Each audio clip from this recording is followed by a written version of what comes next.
So in the early days of streaming, it was amazing just to be able to get the stream online and get it at a decent quality.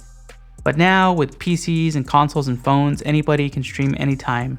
And that means that there's more and more people streaming, which means it's even harder to stand out in the streaming space. So how do you do it? Well, that's what we're going to talk about today in the lab. We're going to talk about how to build a narrative. So what is building a narrative? Well, building a narrative is telling a story with your stream. So any good story has a beginning, a middle, and an end. It has a hero, it has a conflict, and the hero is you, the streamer. So a good example of this is a speedrunning stream. Like there is a goal, right? And there's a hero, the speedrunner.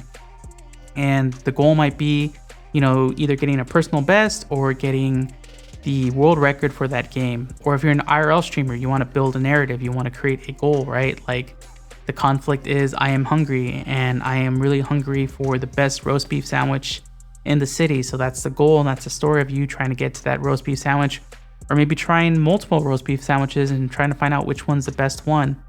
You basically need to set up challenges or things for the audience to follow along, or just something to do and something to have as a journey that goes across your stream. And it doesn't need to be just one stream, it can be across a series of streams. But basically there's a beginning and you find out your conflict, there's a middle, you going through the conflict, and the end, the celebration of completing that goal. So the good thing about having this storyline is that if you put it in your title or have your chatbot kind of update people, like new viewers who join, they won't feel so lost in every stream. Like they won't be like, what's going on? They can catch up very quickly. And I think this is why Battle Royale games are so popular, because they follow this storyline format. Like there's the beginning, you're dropping, there's the middle, you're looting, there's the end, you're trying to be the final player left alive. So I mentioned that streams don't have to be like a single stream.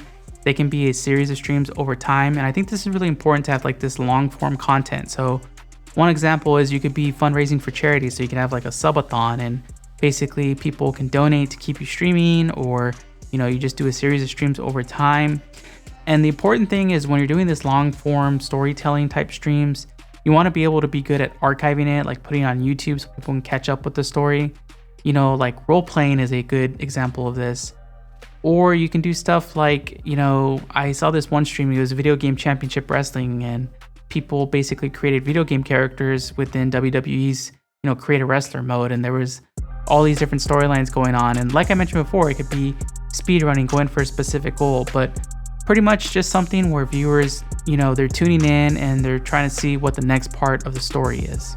Now, an even further extension of this is the never-ending story. So basically a story doesn't ever have to end. It could be just about the character's journey rather than the end. So a good example of this is like role-playing in GTA. You create a role-playing character and you just try and find a new situation for them to interact with. Or VR chat is another example of this. Like you just run around interacting with different characters and seeing what happens. But basically the idea is you create a character, you create a persona. VTubing is a big example of this, and you just see what that character does or how they react to different situations.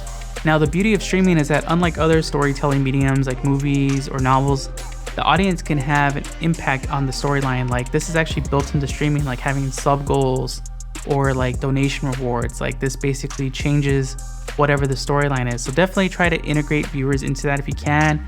It really helps with interaction and keeps them hooked in and, supporting you. You just gotta add that web URL overlay to XSplit Broadcaster to put up that sub goal. But, try other things, like do polls to say like what should you eat that day or what activity you should do. I mean, limit it. You don't want your whole life to be someone else's choose your own adventure, but really encourage the audience to kind of like guide you in what your content is. Basically what I'm saying is always find ways to experiment with your content and find ways to get the audience more involved with it, because that's going to keep them from returning. That's going to help you grow your channel and grow your community, which is really important. But I want to know from you, like what kind of streaming do you like? Do you like just hardcore gameplay focused on the competitive nature or something like that? Or do you want something with like a hook or like a catch or a gimmick to it? Let me know in the comments. Give a like if this video was helpful and share it as well. And be sure to subscribe for the next time we're in the lab.